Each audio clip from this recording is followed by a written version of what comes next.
لازم يبقى عنده الخمس اعراض دولت مع بعض. ما ينفعش حد يقول لي اصل هو في عرض واحد، اصل انا عندي اتنين بس، اصل انا عندي تلاتة بس. يعني ايه بقى هما الخمس اعراض؟ اول عرض التواصل البصري، كسور او عندي مشكله في التواصل البصري.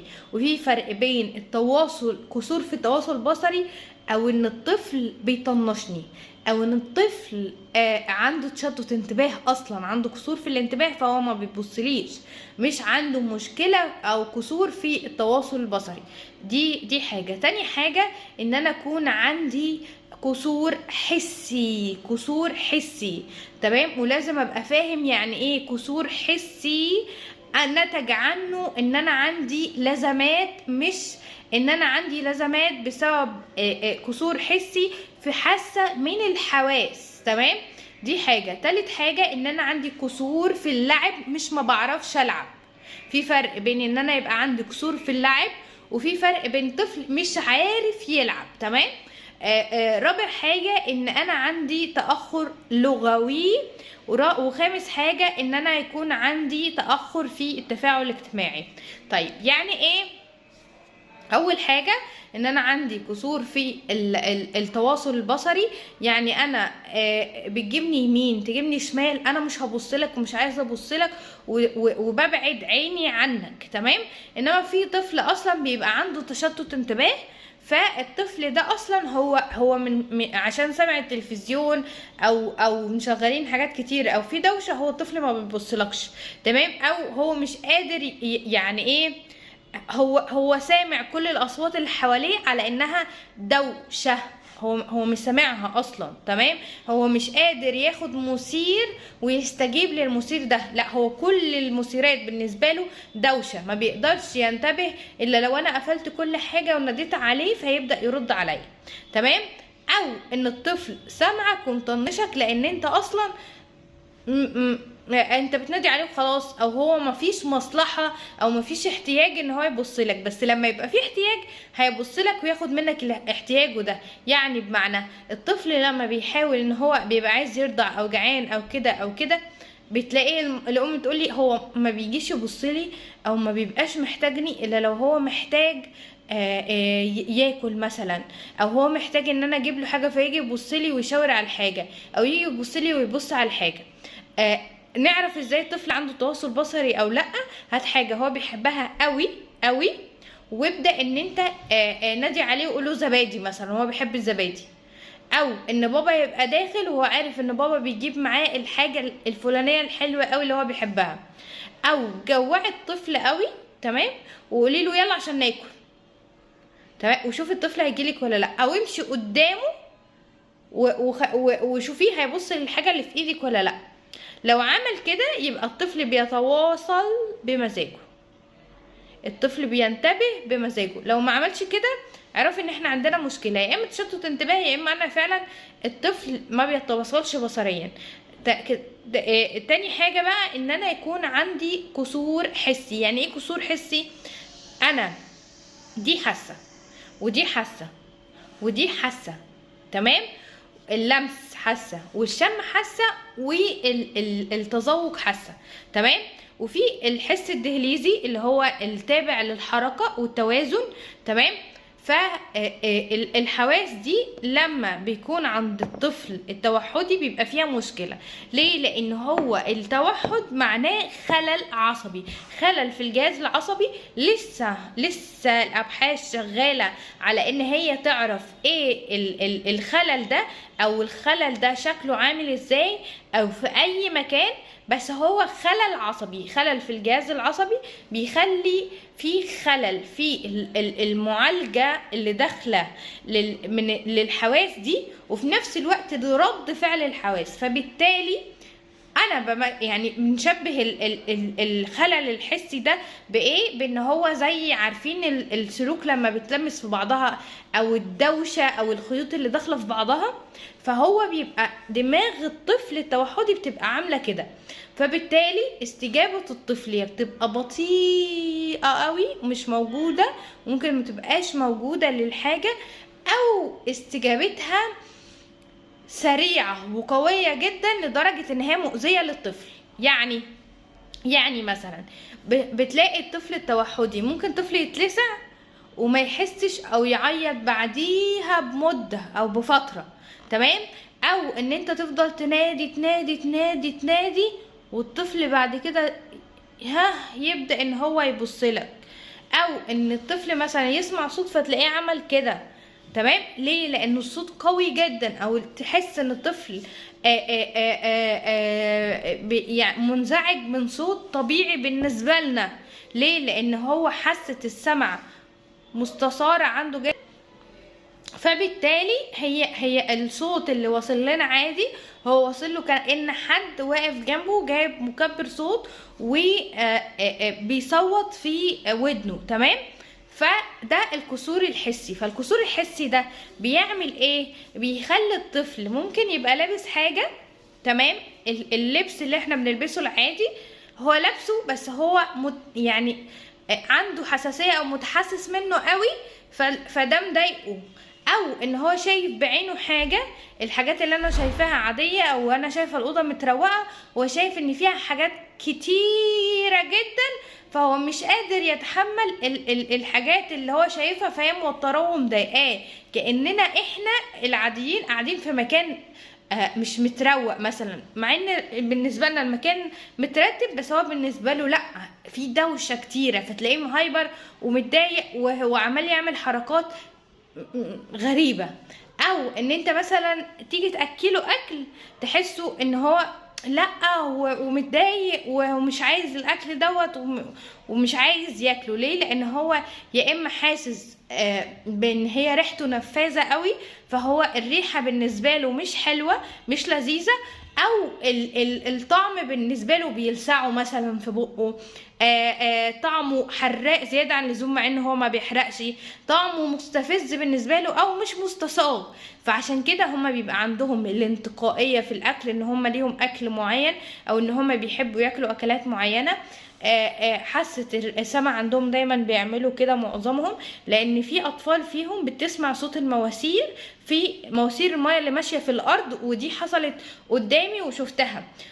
وكان نفس الطفل كنا بنبقى قاعدين في مكان بعيد جدا عن الاسانسير، بعيد جدا جدا، ويقعد يقول لي مين طالع في الاسانسير ليه ويقعد يعمل لي كده. ليه؟ لان هو اللي انا مش سامعاه هو سامعه. انت شغلتي الغساله ليه؟ لا وفعلا الغساله ما كانش بيبقى ليها صوت، بس هو سامع صوتها. مثلا كان ما بيحبش ريحه الفاكهه.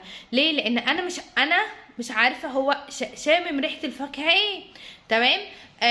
فمن هنا بقى بتيجي الاعراض اللي هي بتاع اللزمات اللي هي اللف، ان هو يقعد يلف، او ان هو يقعد يرفرف، او ان هو يمشي على طراطيف صوابعه، لان الخلل العصبي اثر على الحواس بتاعه الطفل، فحصل له كسور حسي، فبدأ يحس يا اما الاستجابه بطيئه قوي عنده، يا اما الاستجابه قويه عنده للمثيرات، فده بيضايقه، فبيطلع قلق وتوتر، فبالتالي بيطلع او بيعمل اعراض وسلوكيات تهدي من الوضع ده.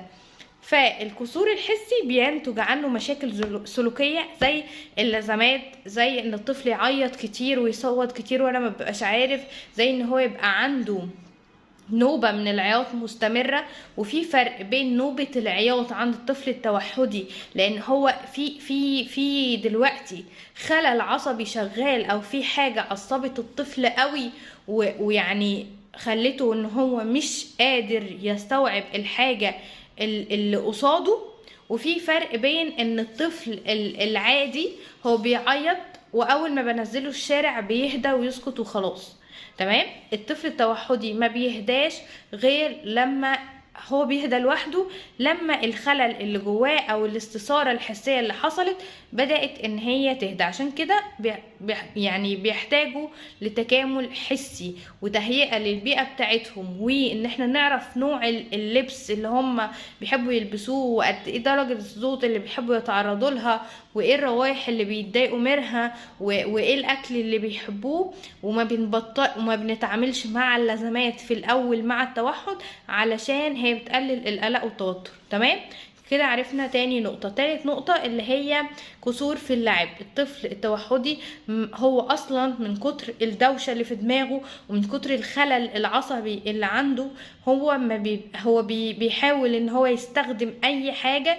بان هو يعني يهدي من التوتر والقلق اللي حواليه. فهتلاقيه ماسك الحاجة عمال يحط الاحمر جنب بعضه علشان يعني بصريا هو عنده كسور حسي، فبالتالي هو عايز يرتب الحاجة عشان تبقى مترتبة عشان هو يهدى.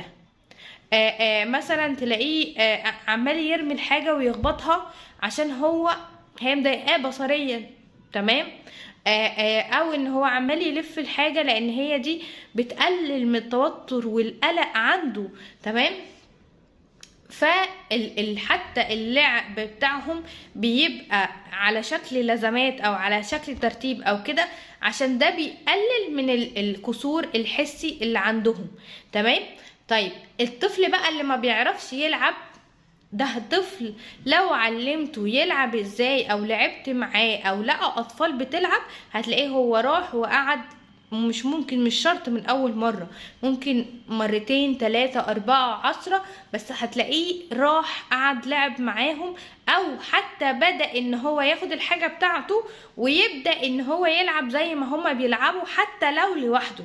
تمام. فهو ده هو ما كانش بيعرف يلعب، هو كان بيمسك الحاجة يتعصب عليها او يكسرها علشان هو مش عارف، مش عنده كسور في اللعب.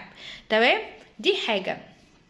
بعد كده ان احنا بيكون عندنا تأخر لغوي ليه؟